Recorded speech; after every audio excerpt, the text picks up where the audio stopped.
बिस्मिल्लाहिर्रहमानिर्रहीम। अस्सलाम वालेकुम किसान भाइयों, एमटी नॉलेज टीवी की जानिब से हम आपको खुश आमदीद कहते हैं।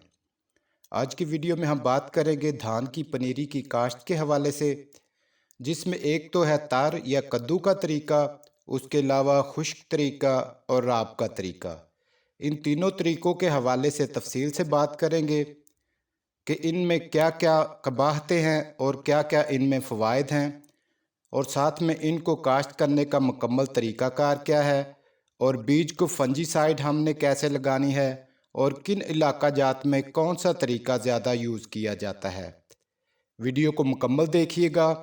वीडियो थोड़ी सी लंबी हो जाएगी, लेकिन आपके लिए इंशाल्लाह बहुत मुफीद साबित होगी।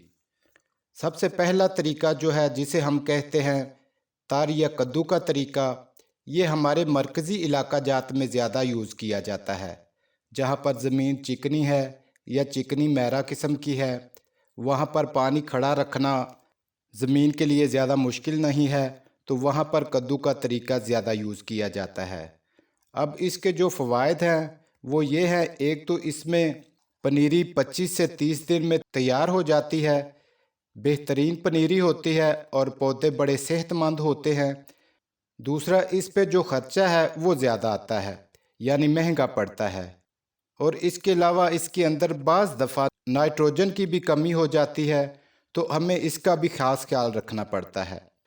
तो अब दूसरा जो तरीका है उसे हम कहते हैं खुश्क तरीका, जो हमारे जनूबी पंजाब के इलाका जात हैं, जहाँ पर मैरा किस्म की ज़मीनें हैं, पानी खड़ा नहीं रख सकती, वहाँ पर ये तरीका मबरूज है।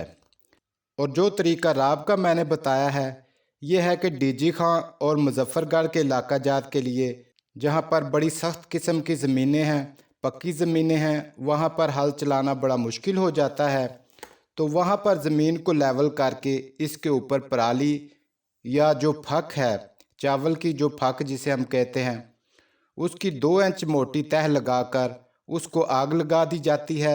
वो राख बन जाती है और राख को कसी के साथ ज़मीन के ऊपर दबा दिया जाता है, उसके ऊपर छटा कर दिया जाता है और पानी लगा दिया जाता है।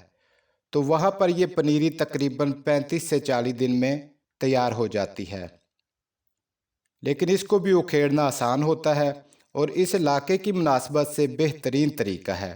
इस तरह जो मैंने कहा कि हमारे जो जनूबी पंजाब के इलाका जात हैं, जहाँ पर धान के मरकज़ी इलाका जात नहीं हैं, तो वहाँ पर क्या होता है कि ज़मीन को जस्ट लेवल किया जाता है। लेवल करने के बाद उस ज़मीन पर खुश्क बीज का छटा दे दिया जाता है, तो वहाँ पर राख कम ही इस्तेमाल होती है।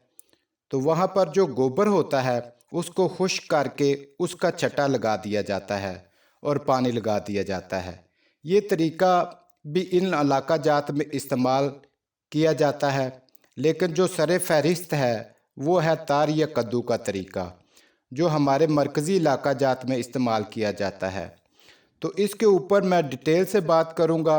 बाकी रही बात खुश्क तरीके की या राब के तरीके की, तो उस पर मैं अलहदा से डिटेल से वीडियो बनाऊँगा। तो इसमें जो है कद्दू का तरीका, उसमें सबसे पहले जो ज़मीन है उसके ऊपर गहरा हल चलाया जाता है, उसके बाद पानी लगा दिया जाता है।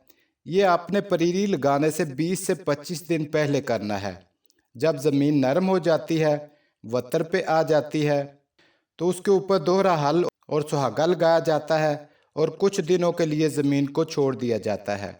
जब ज़मीन में से जड़ी बूटियाँ उग आती हैं, तो फिर से ज़मीन में पानी लगाया जाता है और खड़े पानी के अंदर कद्दू किया जाता है। तो इसके लिए 2 से 3 दिन ऐसा करना पड़ता है, यानी हर हफ्ते या 10 दिन बाद ऐसा करना पड़ता है, और उसके बाद पनीरी काश्त की जाती है। अब इस तरीके पे जो पनीरी काश्त की जाती है, तो उसके लिए अंगूरी मारा हुआ बीज जो है, अंगूरी मारा हुआ बीज वो होता है जिसमें बीज के अंदर से हल्की सी जड़ नज़र आ रही होती है, यानी रेडिकल बाहर निकल आता है। उसे हम कहते हैं जर्मिनेटिंग सीडलिंग, यानी उगता हुआ नन्हा पौधा। उस वक्त बीज की जर्मिनेशन हो चुकी होती है। अब ये कैसे तैयार किया जाता है? सबसे पहले तो मैं आपको ये बताता चलूँ कि पहले आपने बीज की ग्रेडिंग करनी है। बीज को अच्छे से साफ़ करना है, सेहतमंद बीज इस्तेमाल करना है। वो आपने कैसे करनी है, तो उसके लिए आपने पानी में नमक मिलाना है। नमक की मिकदार आपने 1 लीटर पानी में 25 ग्राम नमक डालना है। तो यानी अगर आप 10 लीटर पानी लेते हैं तो उसमें नमक की मिकदार जो बनती है वो है 250 ग्राम। तो अगर आप 40 लीटर पानी लेते हैं तो उसके लिए नमक की जो मिकदार बनेगी वो 1 किलो होगी। तो ये आपने सॉल्यूशन बना लेना है। तो इसमें आपने जो बीज है 10 किलो है या 15 किलो है वो आपने भिगो देना है। तो जब आप उसे हिलाएंगे तो उसके अंदर से फौरी जो डैमेज बीज यानी जो मुर्दा बीज होंगे वो पानी के ऊपर आ जाएंगे। तो आपने वो निकाल कर बाहर फेंक देने हैं और जो नीचे बैठने वाला जो सिंकर बीज है आपने वो इस्तेमाल करना है। उसको आपने निकालना है और 3-4 दफ़ा साफ़ पानी से उसे अच्छी तरह वाश करना है ताकि उसमें नमक के जो बाकियात हैं वो निकल जाएं, ताकि जो सीडलिंग निकलेगी उसको सोडियम नुकसान ना पहुंचा सके, जिससे बीज की जो जर्मिनेशन है वो मुतासिर ना हो। उसके बाद जब आपने उसको साफ़ कर लेना है तो फिर आपने उसको किसी टब के अंदर पानी डालकर 24 घंटों के लिए भिगो देना है। अब आपने जो टब के अंदर 24 घंटों के लिए भिगोना है तो उस तरीके में ख़ास कर मैं आपको बताता चलूँ कि आप अगर 10 किलो बीज है तो आपने 12 लीटर पानी लेना है और 12 लीटर पानी में आपने 25 से 30 ग्राम थायोफेनेट मिथाइल या इस तरह की कोई और दवाई लेकर पानी में हल करनी है और उसका महलूल बना लेना है, यानी फंजीसाइड का आपने सॉल्यूशन बना लेना है। अब उसके अंदर आप 24 घंटे के लिए बीज को डिप करके रख दें। जब 24 घंटे गुजर जाएंगे तो उसके बाद फिर बीज को निकाल लें और उसमें से पानी को अच्छी तरह से निकाल लें और फिर आप उसको किसी साए के नीचे ढेरी की शक्ल में रख दें किसी पक्की जगह पर, और फिर उसके ऊपर जो पटसन की बोरी होती है उसको गीली करके उसके ऊपर बिछा दें, किसी जगह से बीज नंगा ना हो। फिर उस बोरी के ऊपर दिन में 3 से 4 दफ़ा हल्का सा पानी का छिड़काव करें। पानी का ज़्यादा छिड़काव नहीं करना क्योंकि गर्मी ज़्यादा होती है, तो उसके लिए आपने हल्का हल्का 3 से 4 घंटे बाद पानी का छिड़काव करते रहना है ताकि बीज खुश्क भी ना हो और हीट भी ना हो। तो इस तरह तकरीबन 36 से 48 घंटे गुजरने के बाद बीज में से जो रेडिकल है वो निकल आएगा, जिसे आप कहते हैं अंगूरी मारा बीज।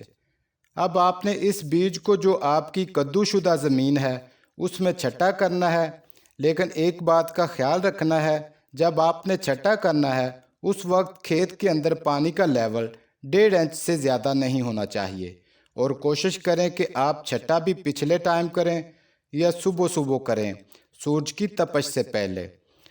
तो उसके अगले दिन सुबह आपने पानी लगाना है और शाम को निकाल देना है और ये अमल आपने 1 हफ्ते तक जारी रखना है और बाद में आप तर हालत में पानी लगाते जाएं। तो इससे इंशाल्लाह आपकी पनीरी इंतहाई शानदार और सेहतमंद होगी। तो किसान भाइयों, उम्मीद करता हूँ वीडियो आपको अच्छी लगी होगी।